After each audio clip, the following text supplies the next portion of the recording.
Selamat siang semuanya, perkenalkan nama saya Rahel Patricia. Pada kesempatan kali ini saya akan membawakan materi pendidikan kewarganegaraan yang ada di modul 6 dan unit 4 dengan judul kewajiban dahulu, hak kemudian. Mulai next slide. Sebelum memasuki materi, kita harus mengetahui dulu pengertian dari hak dan kewajiban itu sendiri. Menurut KBBI, pengertian hak adalah tentang sesuatu hal yang benar, milik, kepunyaan, kewenangan, kekuasaan untuk berbuat sesuatu. Sementara kewajiban adalah sesuatu yang wajib dilaksanakan dan adalah suatu keharusan. Nah, dari penjelasan tersebut dapat disimpulkan bahwa definisi hak adalah sesuatu yang mutlak menjadi milik kita, di mana penggunaan hak tersebut tergantung pada diri kita sendiri. Nah, untuk kewajiban adalah sesuatu yang wajib untuk dilakukan seseorang dengan penuh tanggung jawab agar mendapatkan haknya. Atau bahkan sebaliknya, seseorang harus melakukan kewajiban karena sudah mendapatkan haknya. Nah, dalam kehidupan manusia, hak dan kewajiban merupakan sesuatu yang harus berjalan bersamaan dan berseimbang. Nah, seseorang yang mendapatkan haknya harus melaksanakan kewajibannya. Begitu juga sebaliknya, seseorang yang telah melaksanakan kewajibannya harus mendapatkan haknya.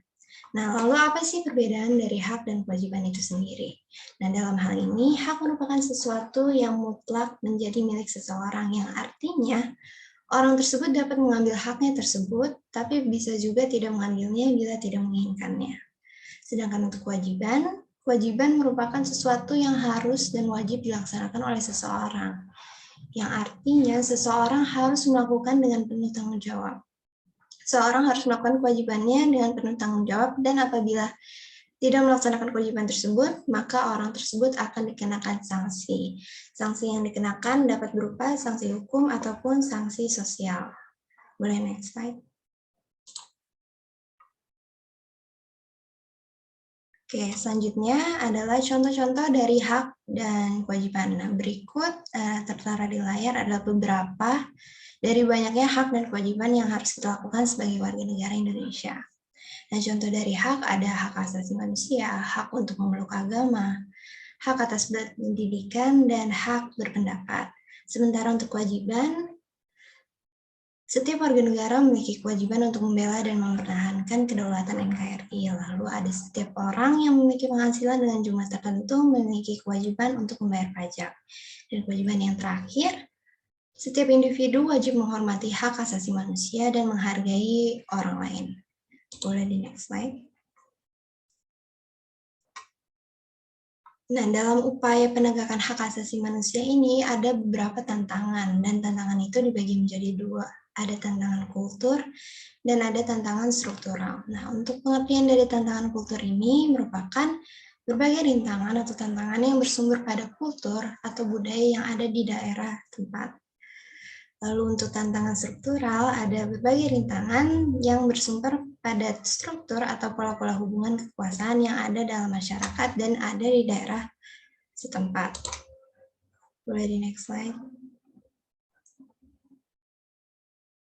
Dan selanjutnya, undang-undang yang akan kita gunakan dan akan kita bahas di materi ini adalah Undang-Undang Nomor 39 Tahun 1999 tentang Hak Asasi Manusia.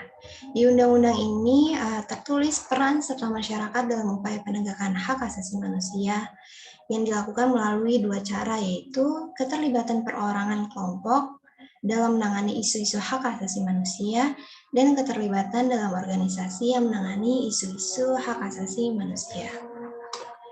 Jadi bukan hanya perseorangan, melainkan juga kelompok masyarakat, baik dalam masyarakat yang tergabung dalam organisasi, lembaga swadaya masyarakat, maupun kelompok bentuk lain, untuk ikut serta berpartisipasi dalam menegakkan dan memajukan hak asasi manusia. Jadi bukan hanya pemerintah yang berkewajiban, namun juga masyarakat berkewajiban untuk memajukan hak asasi manusia.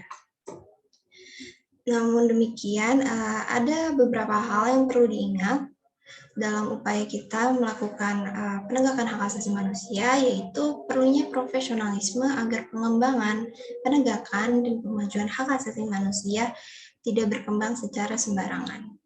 Boleh next slide. Dan selanjutnya ada beberapa perilaku yang dapat kita lakukan sebagai warga negara Indonesia untuk mendukung upaya penegakan hak asasi manusia. Nah, perilaku di lingkungan keluarga, kita dapat menghormati orang tua dan anggota keluarga yang lain, bersikap adil dan tidak pilih kasih antara anggota keluarga, dan menghargai adanya tiap perbedaan sesama anggota keluarga. Boleh di next.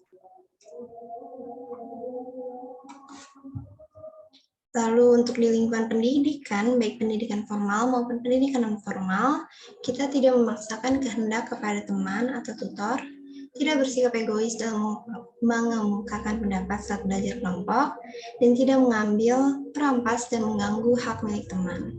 Next slide. Selanjutnya ada perilaku yang dapat kita lakukan di lingkungan masyarakat. Misalnya, melakukan kegiatan kemanusiaan, mengutamakan musyawarah untuk mufakat, dan tidak mengganggu ketertiban umum. Next slide. Lalu yang terakhir, ada perilaku yang dapat kita lakukan di lingkungan bangsa dan negara. Misalnya, kita memahami dan menaati setiap peraturan hak asasi manusia yang berlaku. Lalu melaporkan pada pihak yang berwenang jika mengetahui telah terjadi pelanggaran hak asasi manusia di sekitar kita. Lalu tidak membuat kerusuhan dan provokasi yang dapat memecah belah kerukunan umat beragama di Indonesia. Next slide.